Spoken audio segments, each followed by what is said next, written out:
एक बार एक किसान परमात्मा से बड़ा नाराज़ हो गया।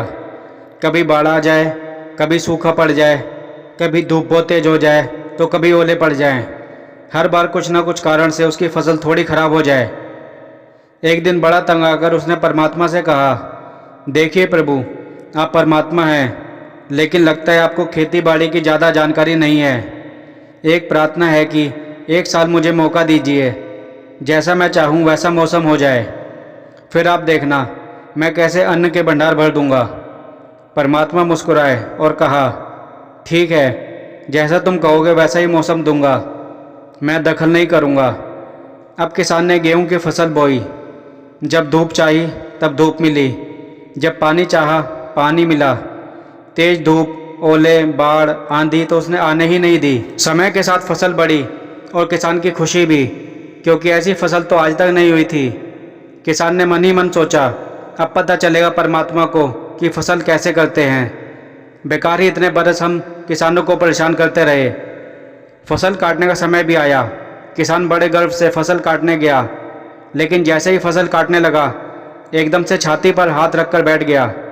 गेहूं की एक भी बाली के अंदर गेहूं नहीं था, सारी बाली अंदर से खाली थी। बड़ा दुखी होकर उसने परमात्मा से कहा, प्रभु ये क्या हुआ? तब परमात्मा बोले, ये तो होना ही था। तुमने पौधों को संघर्ष का जरा सा भी मौका ही नहीं दिया। न तेज धूप में उनको तपने दिया, न आंधी ओलों से उनको जूझने दिया। उनको किसी भी प्रकार की चुनौती का एहसास जरा भी नहीं होने दिया।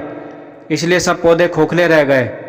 जब आंधी आती है, तेज बारिश होती है और ओले गिरते हैं, तब पौधा अपने बल से ही खड़ा रहता है। वो अपना अस्तित्व बचाने का संघर्ष करता है, और इस संघर्ष से जो बल पैदा होता है वो ही उसे शक्ति देता है, ऊर्जा देता है, उसकी जीवटता को उभारता है। सोने को भी कुंदन बनने के लिए आग में तपने, हथौड़ी से पिटने, गलने जैसी चुनौतियों से गुजरना पड़ता है। तभी उसकी स्वर्णिम आभा उभरती है, उसे अनमोल बनाती है। अतः इस कहानी से हमें यह सीख मिलती है कि इसी तरह ज़िंदगी में भी अगर संघर्ष ना हो, चुनौती ना हो, तो आदमी खोखला ही रह जाता है। उसके अंदर कोई गुण नहीं आ पाता। ये चुनौतियाँ ही हैं जो आदमी रूपी तलवार को ढाल देती हैं, उसे सशक्त और प्रखर बनाती हैं। अगर प्रतिभाशाली बनना है तो चुनौतियाँ तो स्वीकार करनी ही पड़ेगी, अन्यथा हम खोखले ही रह जाएंगे। अगर ज़िंदगी में प्रखर बनना है, प्रतिभाशाली बनना है, तो संघर्ष और चुनौतियों का सामना तो करना ही पड़ेगा।